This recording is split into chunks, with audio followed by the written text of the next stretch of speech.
Hi all, ಎಲ್ಲರಿಗೂ ನಮಸ್ಕಾರ. Welcome to ಅದ್ಬೀಸ್ ಯೂಟ್ಯೂಬ್ ಚಾನಲ್.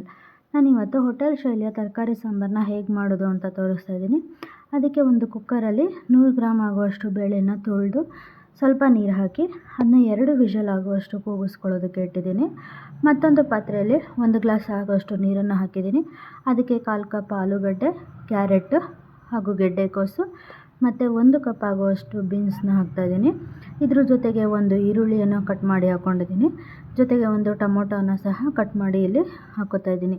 ಇದೆಲ್ಲವನ್ನು ಚೆನ್ನಾಗಿ ನೀರಿನಲ್ಲೇ ಬೇಯೋದಕ್ಕೆ ಬಿಡ್ತಾಯಿದ್ದೀನಿ. ಇದಕ್ಕೆ ಮಸಾಲೆಯಾಗಿ ನಾನು ಒಂದು ಮಿಕ್ಸಿ ಜಾರಿಗೆ ಕಾಯಿ ತುರಿಯನ್ನು ಹಾಕೋತಾ ಇದ್ದೀನಿ. 2 ಟೊಮೊಟೊನ ಕಟ್ ಮಾಡಿ ಹಾಕ್ಕೊಂಡು ಇದಕ್ಕೆ ಸ್ವಲ್ಪ ನೀರನ್ನು ಸೇರಿಸ್ಕೊಂಡು ಫೈನ್ ಪೇಸ್ಟ್ ಆಗೋ ಥರ ಇಲ್ಲಿ ರುಬ್ಕೋತಾ ಇದ್ದೀನಿ. ಹೀಗೆ ನುಣ್ಣಗೆ ರುಬ್ಕೊಂಡಿದ್ದೀನಿ. ಈಗಾಗಲೇ ಬೇಯಕ್ಕಿಟ್ಟಿದಂತಹ ತರಕಾರಿ ಒಂದು ಅರ್ಧ ಭಾಗದಷ್ಟು ಬೆಂದಿದೆ. ಇದಕ್ಕೆ ರುಬ್ಕೊಂಡಿರುವಂತಹ ಏನು ಕಾಯಿ ಪೇಸ್ಟ್ ಇದೆ ಅದನ್ನು ಹಾಕೋತಾ ಇದ್ದೀನಿ. ಈ ಮಸಾಲೆ ಜೊತೆಗೆ ಒಂದು 2ರಿಂದ 3 ನಿಮಿಷ ಇದನ್ನು ಕುದಿಯೋದಕ್ಕೆ ಬಿಡಬೇಕು. ಇದು ಕುದ್ದ ನಂತರ ನಾನು ಈಗಾಗಲೇ ಬೇಯಕ್ಕಿಟ್ಕೊಂಡಿರುವಂತಹ ಬೇಳೆ ಇಲ್ಲಿ ಬೆಂದಿದೆ. ಅದನ್ನು ಚೆನ್ನಾಗಿ ಸ್ಮ್ಯಾಶ್ ಮಾಡ್ಕೋತಾ ಇದ್ದೀನಿ. ಫುಲ್ ಸ್ಮ್ಯಾಶ್ ಮಾಡ್ಕೋದಲ್ಲ, ಅರ್ಧ ಭಾಗದಷ್ಟು ಮಾತ್ರ ಸ್ಮ್ಯಾಶ್ ಮಾಡ್ಕೋತಿದ್ದೀನಿ. ಸ್ಮ್ಯಾಶ್ ಮಾಡಿದ್ಮೇಲೆ ಈ ಬೇಳೆನೇನಿದೆ ಅದನ್ನ ತರಕಾರಿ ಜೊತೆ ಸೇರಿಸ್ತಾ ಇದ್ದೀನಿ. ಅದೇ ಕುಕ್ಕರ್ಗೆ ಸ್ವಲ್ಪ ನೀರನ್ನು ಹಾಕಿ ಸಾಂಬಾರು ಎಷ್ಟು ಹದ ಬೇಕೋ ಅದನ್ನು ನೋಡಿಕೊಂಡು ಮತ್ತಷ್ಟು ನೀರನ್ನ ಸೇರಿಸ್ಕೊತಾ ಇದ್ದೀನಿ. ಇದೆಲ್ಲ ಸೇರಿಸ್ಕೊಂಡಾದ ನಂತರ ಇಲ್ಲಿ 2 ಸ್ಪೂನಷ್ಟು ಬೇಳೆ ಸಾಂಬಾರು ಪೌಡ್ರು ಹಾಗೂ ಸ್ವಲ್ಪ ಉಪ್ಪನ್ನು ಸಹ ಹಾಕೋತಾ ಇದ್ದೀನಿ.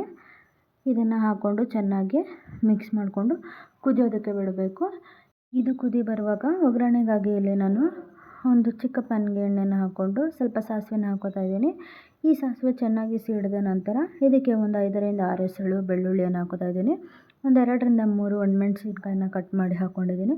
ಹಾಗೆ ಸ್ವಲ್ಪ ಕರಿಬೇವು ಹಾಕಿ ಒಂದು ಚಿಟಿಕೆಯಷ್ಟು ಹಿಂಗನ್ನು ಹಾಕೋತಾ ಇದ್ದೀನಿ. ಇದನ್ನು ಕುದೀತಿರುವಂತಹ ಸಾಂಬಾರಿಗೆ ಸೇರಿಸಿ ಸಾಂಬಾರನ್ನ 2ರಿಂದ 3 ನಿಮಿಷಗಳ ಕಾಲ ಬೇಯಿಸ್ಕೊಂಡ್ರೆ ಹೋಟೆಲ್ ಶೈಲಿಯ ರುಚಿಯಾದ ಸಾಂಬಾರು ರೆಡಿ. ಈ ವಿಡಿಯೋ ಇಷ್ಟ ಆಗಿದ್ದರೆ ಲೈಕ್ ಮಾಡಿ, ಸಬ್ಸ್ಕ್ರೈಬ್ ಮಾಡಿ.